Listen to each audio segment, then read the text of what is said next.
अस्सलाम वालेकुम। मैं हूं शमीम बदर देसी तड़का के साथ आपकी खिदमत में हाज़िर हूं। तो जनाब आज हम आपके लिए लेके आए हैं दो रेसिपी जो कि हम कोरोना के हवाले से चीज़ें बना रहे थे और आपको बता रहे थे कि क्या कुछ खाना चाहिए।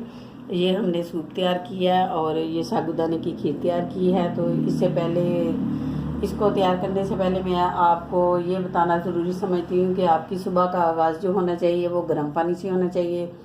सबसे पहले आप सुबह उठ के एक कप गर्म पानी पिए। उसके बाद आप कोई सा भी फ्रूट लें, सेब लें या आप एक आड़ू खा लें। उसके बाद आप ऑरेंज जूस पिए। ऑरेंज जूस पीने के बाद आप थोड़ा सा वक्फा दें। उसके बाद आपने 2 अंडे बॉयल करके तो उनकी सफेदियाँ खानी हैं।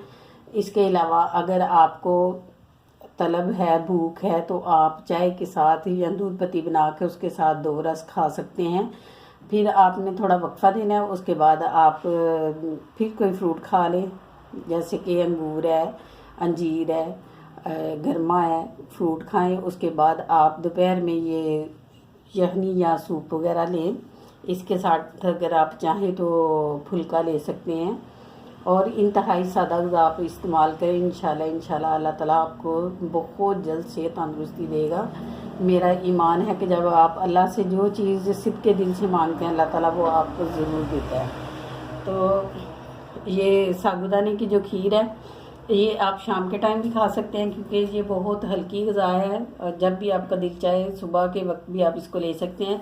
लेकिन आपने इसको ठंडा नहीं लेना। अगर आपने इसको फ्रिज में रखा है तो आप निकाल के बाहर रखें या फिर आप ऐसे करें कि 30 सेकंड के लिए, आधा मिनट के लिए आप इसको माइक्रोवेव में रखें, फिर आप इसको खाएं। अगर आप इसको फ्रिज में रख रहे हैं, अगर बाहर है तो फिर इसको ऐसे ही खा सकते हैं। और इस दौरान जैसे कोरोना में बंदे को ये भी होता है अलामात में कि प्यास बहुत ज़्यादा लगती है, मुंह बहुत खुशक होता है। तो आप बिल्कुल ना घबराएं। बस इतनी एहतियात करनी है कि इस दौरान ना आपने ठंडा पानी पीना है और ना ही आपने ठंडा दूध पीना है, बल्कि दूध हो सकता है जितना हो सकता है आप अवॉइड करें, दूध ना पिएं क्योंकि दूध से रेशा भी बनता है और सांस में भी आपको तकलीफ़ हो सकती है। अगर आपको सांस का कोई मसला आ रहा है तो दूध आपने बिल्कुल नहीं लेना। इसके अलावा अगर आप दूध पीना चाहते हैं तो इसमें थोड़ी सी पत्ती डाल के तो आप फिर पिए। पत्ती के साथ आप थोड़ा सा इसके अंदर अदरक भी डाल सकते हैं जो कि आपके लिए बहुत अच्छा है। तो लीजिए जनाब, अब हम आपको बताते हैं कि इन रेसिपी को हमने कैसे तैयार किया है और कौन कौन से इंग्रेडिएंट्स इस्तेमाल हुए हैं। बहुत ही सादा इंग्रेडिएंट्स हैं और बहुत ही कम इंग्रेडिएंट्स हमने इस्तेमाल किए हैं। तो चलते हैं जनाब अपनी रेसिपी की तरफ। साबूदाने की खीर के लिए जो चीज़ें हमें चाहिए वो हमने आपके सामने ला के रख दी हैं। तो सबसे पहले तो हमें चाहिए साबूदाना। ये मैंने हाफ़ कप से थोड़ा सा कम साबूदाना लिया है और इसको मैंने भिगो के रख दिया है 2 घंटे के लिए पानी में। अगर हम इसको भिगो के रखेंगे तो ये बहुत जल्दी गल जाएगा, इसको ज़्यादा टाइम नहीं लगेगा पकने में। और इसके लिए हमें चाहिए होगा 1 लीटर दूध जो कि फुल फैट ही मैंने लिया क्योंकि हमें भरपूर एनर्जी की ज़रूरत है इन दिनों ताकि हमारे जिस्म में ताकत आए। इसके अलावा चीनी जो है ये मैंने वाइट शुगर रखी है। आप अपनी मर्ज़ी के मुताबिक वाइट शुगर या ब्राउन शुगर जो आपका दिल हो वो इस्तेमाल कर सकते हैं और अपने टेस्ट के मुताबिक कम या ज़्यादा डाल सकते हैं। इसकी कोई कैद नहीं, जितना आपको चाहिए उतना आप इसको मीठा कर सकते हैं। तो जनाब चलते हैं हम अपनी रेसिपी की तरफ।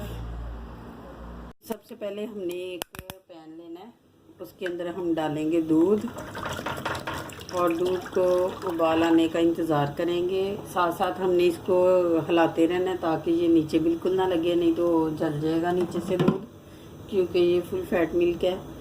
तो जैसे इसको उबाल आएगा फिर हम जो हमने भिगो के रखा हुआ है साबूदाना वो इसके अंदर डाल के तो इसको मुसलसल पकाते रहेंगे। अभी हम इसके बॉयल आने का इंतज़ार करते हैं। ये देखिए व्यूअर्स, दूध को उबाल आ गया। तो ये जो साबूदाना हमने भिगो के रखा हुआ था हमने इसका पानी निकाल देना है। अब हम इसके अंदर डालेंगे बिस्मिल्लाहिर्रहमानिर्रहीम और हमने इसको मुसलसल चलाते रहना है। ये भीगा होने की वजह से बड़ी जल्दी पक जाता है। अगर इसको भिगोए ना तो फिर इसका गलना बहुत देर बाद होता है, बड़ी देर लगा देता है गलने में।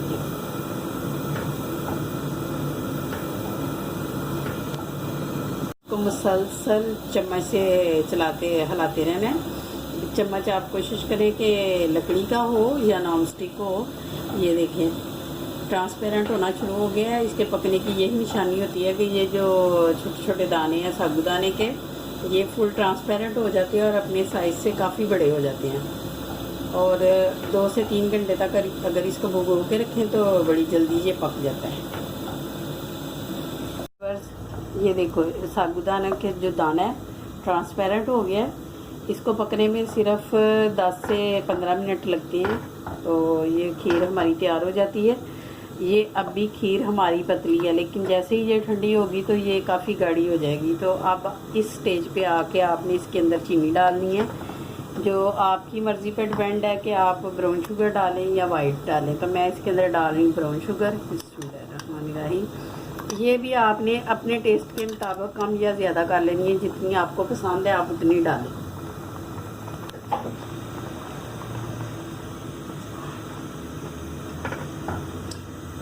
या आप ऐसा भी कर सकते हैं कि पहले आप थोड़ी डालें, अगर आपको कम लगे तो आप और डाल लें। एकदम से आप ज़्यादा चीनी ना डालें। जो भी चीज़, ये नहीं कि इसके अंदर किसी भी चीज़ के अंदर जब आप डालते हैं तो पहले थोड़ी चीनी डालें। आप टेस्ट करके देख लें, अगर आपको कम लगे तो डालें। हमारी साबूदाने की खीर बिल्कुल रेडी हो गई है। अभी हम इसको थोड़ा सा रूम टेम्परेचर पे ठंडा करते हैं, फिर हम आपको फाइनल बाउल में डाल के तो दिखाते हैं। जा रहे हैं यखनी और सूप। ये बहुत ही इजी है बनाना और बहुत ही सिंपल है। इसमें बहुत ही कम चीज़ें इस्तेमाल होंगी। ये हमने रखा है जी बकरे का गोश्त। आप ऐसा करें कि किलो अगर ले रहे हैं तो उसके आप 3 हिस्से करके रख लें, क्योंकि बहुत ज़्यादा एकदम आपसे खाया नहीं जाएगा। जब बंदे को बुखार होता है तो थोड़ा ही खाया जाता है, तो ज़्यादा बनाने से आपका ज़ाया ना जाए, इसलिए आप जितना खा सकते हैं उतना ही यूज़ करें। इसके अलावा हम इसके अंदर डालेंगे ½ टी स्पून नमक। ये भी आपकी मर्ज़ी पे डिपेंड है, आपने जितना डालना है, बल्कि थोड़ा ही डालें। और ये क्वार्टर टी स्पून है, टीस्पून का चौथा हिस्सा ये हमने ली है हल्दी। अब जी इसके अंदर हम डालेंगे एक ये हरी मिर्च, ये थोड़ा सा अदरक है, ये 4 जुए लहसुन के हैं और 1 प्याज। ये हम डाल के इसकी यखनी बनाएंगे। इसके बाद हम इसमें ये बंद गोभी और गाजर डाल के तो सूप की शक्ल इसको दे देंगे। अगर आपके पास तोरी है तो वो भी इसके अंदर आप डाल सकते हैं। मकसद ये है कि आपको सब्जियों के विटामिन वगैरह भी मिले। अगर आपका दिल चाहे तो आप खा सकते हैं, ना भी खाएंगे अगर आप ये यखनी ही सादी पी लेंगे तो इससे भी आपको काफ़ी फ़ायदा हासिल होगा।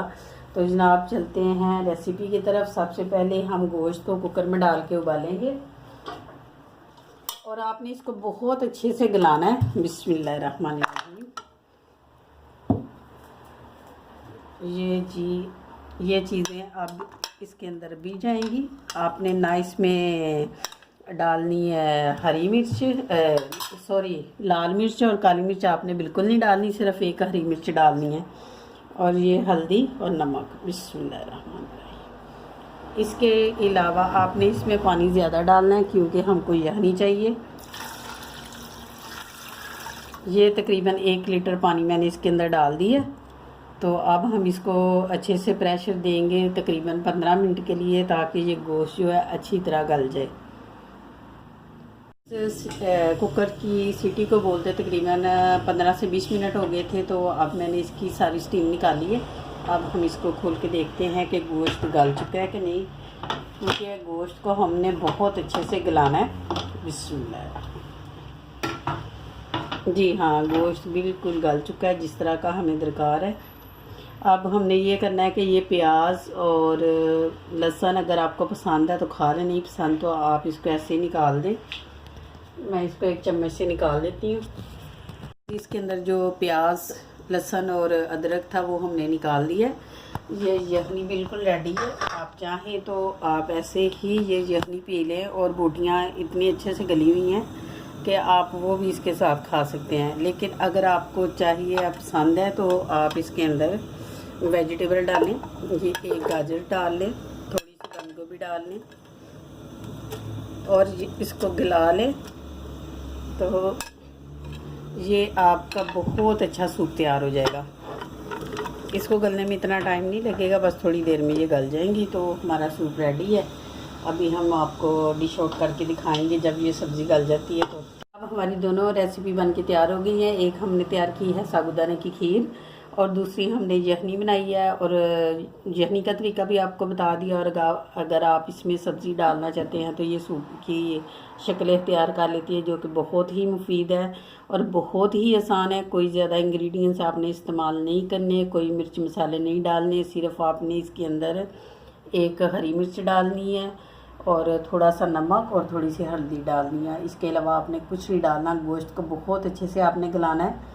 तो माशाल्लाह से देख लें कितनी जल्दी तैयार हो गया। और ये देखें खीर भी बहुत अच्छी है, बहुत मज़े की है। 1 लीटर दूध में हमने हाफ़ कप से थोड़ा कम साबूदाना डाला था। और ये देखें, और खीर में चीनी मैंने 4.5 चम्मच, ये वाला चम्मच 4.5 चम्मच मैंने चीनी भर के डाली है। और बहुत ही मुनासिब मीठा इसका तैयार हो गया।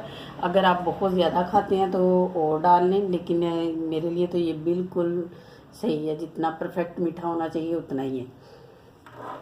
तो व्यूअर्स, अगर आपको हमारी ये कोशिश अच्छी लगे, हमारी ये वीडियोस पसंद आए तो आप लाइक और शेयर करें। और जो नए आने वाले हैं उनसे रिक्वेस्ट है कि हमारे चैनल को सब्सक्राइब करें और बेल आइकन को प्रेस करें ताकि हमारी हर आने वाली वीडियो आप तक पहुंच जाए। इसके साथ ही हम आपसे इजाज़त चाहेंगे बहुत सारी दुआओं के साथ कि अल्लाह ताला आपको हमेशा खुश रखे और अपने घरों में आबाद रखे, हर किस्म की बीमारी परेशानी से महफूज रखे।